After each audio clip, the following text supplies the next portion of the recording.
Hey, welcome back to the channel. Today we're going to talk about 3 AI automations that every business should have, if not already. These 3 workflows will automate everyday tasks for every business that will save you and your team a lot of time to focus on other tasks. For the first one, let's call it voice to invoice. So basically, for every business, we got to do invoices. But doing invoices is just tedious work that we hate, but we all like money. So, we're going to have to do it. With this workflow, all you got to do is just record a voice note in terms of hey, I need an invoice for person A, for services B. I'm going to charge them this much for that service. And this automation is going to automatically take, your voice note with everything you need to tell, I guess your AI automation or AI agent, whatever you want to call it, and it will create that invoice in your invoicing software automatically. So in this example, we're going to turn the voice message into a QuickBooks invoice. And don't worry about following this step by step. We have tutorials on each of these workflows on the channel. So whenever you're ready to actually build this automation, just go follow it. And all these automations are built without any coding. You'll see what I mean. So basically, we're using Zapier as a platform. Our first step here is Jotform. What's happening here is that we're going to be using Jotform to record the voice note. And as soon as we record the voice note, the next step is OpenAI, and we're using their Whisper, and we take the voice note and we transcribe it. And then we go to third step, which is where we use ChatGPT to extract the important information we need from that invoice. So here we're extracting the customer name, services requested, the cost of services, and the tax code we might be needing for the invoice. And our next step is to find that customer in QuickBooks or any accounting software you might want to use. Here we're searching the customer in our QuickBooks, and our last step here is to create the draft in the inbox. So as soon as I create the invoice, it's going to have the link in my inbox, in my drafts. So I can just review quickly to make sure everything looks good, and I'm going to send over the invoice to the client.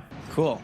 So instead of you spending all the time going onto your accounting software, creating the customer, finding the customer, writing things out, creating the invoice, getting the link, sending the email, it's all done automatically and it requires no coding. So leave a comment if you think there's a good reason why everyone shouldn't be actually building this automation to go from voice to invoice. Anyway, let's move on to the second one. So this one's super useful if you do have a lot of customers, or you get a lot of support inquiries. Basically what's happening here is that as soon as a customer sends an inquiry, maybe they're requesting for services, maybe they're requesting support, we have a response automatically ready to go in our inbox. So instead of us looking at the message, then trying to create the response and then send it, our first version of the response is automatically ready to go in our drafts folder. This could work with Google Forms. It could work with pretty much anything you're using on your website to collect your customer feedback. So here I'm using Airtable in terms of any message they want to send us. First of all, we have an Outlook step figure out, which will automatically send them a message saying hey, thanks for reaching out. We will get back to you shortly. So we're just doing the step just so that the customer is aware that, we have received their message and then we will get back to them shortly. So,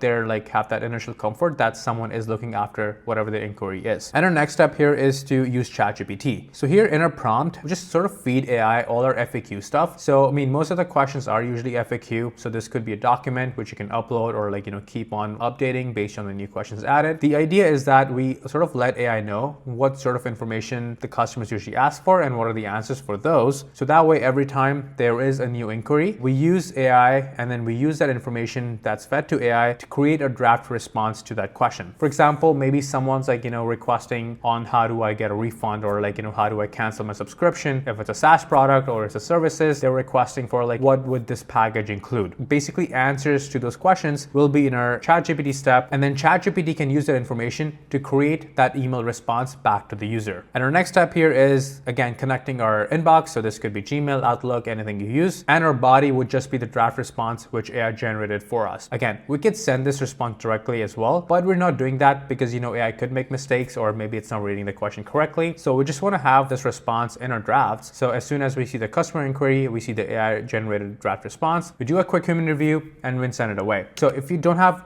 big support team, or you're building on a side project, this is super useful to sort of put a lot of customer support on autopilot. Again, we're not really eliminating the human factor here. We're just using AI as an ally to help us draft those responses so we can go through a lot more tickets, a lot more support inquiries more quickly. All right, moving on to the next one. This is one of my favorite ones. If you're a business, you get a lot of leads through email, you can automatically add those leads to your CRM. So you never have to worry about adding stuff to your CRM. It's sort of done on autopilot all the time. So basically what's happening here is that as soon as I get a new lead via email, so I create content, I do get a lot of inquiries about partnerships. You could use form as well, but I've just noticed that sometimes it's just easier for people to send me an email because they just want to add more details for the fields that are not on the form. So those sort of scenarios, this is perfect. So every time I basically filter on some keywords which I think the lead will be using. For example, in my case, it's collaboration, partnership, sponsorship, paid. So that's gonna filter all my other messages because I don't want this automation to kick in for every email I get. So this is how I use the filters by Zapier to sort of like filter the emails that I want this automation to run on. And my next step is to use ChatGPT to extract the structured data. I've added some values that I want AI to extract. In this case, it's budget, email, point of contact, company data, product information, and what they're sort of looking for. So I'm going to extract all this information automatically from the email, and I'm going to add it to my CRM, which in this case is Airtable. So now I'm just going to like add all this data to my Airtable, and it's going to map it one-to-one. So every morning I can, instead of like, going through my emails, perhaps I can just go to my Airtable and see like, what sort of leads that came through, who they are, what they want, and I can choose to respond accordingly. I can prioritize the messages accordingly. So I know this was quick. I just sort of showed you what these automations are and what they can do. There is tutorials for all these on the channel. So whenever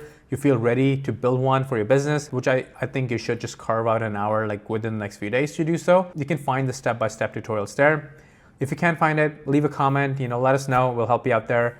I hope you enjoyed this video. I hope this is helping you sort of figure out how you can start thinking about automating some of your operations, some of your work that you do, so you can start saving more time, leverage more AI and automation in your workflow, and hopefully 2025 is going to be a lot more productive for you. We'll see you in the next videos. Thanks for tuning in.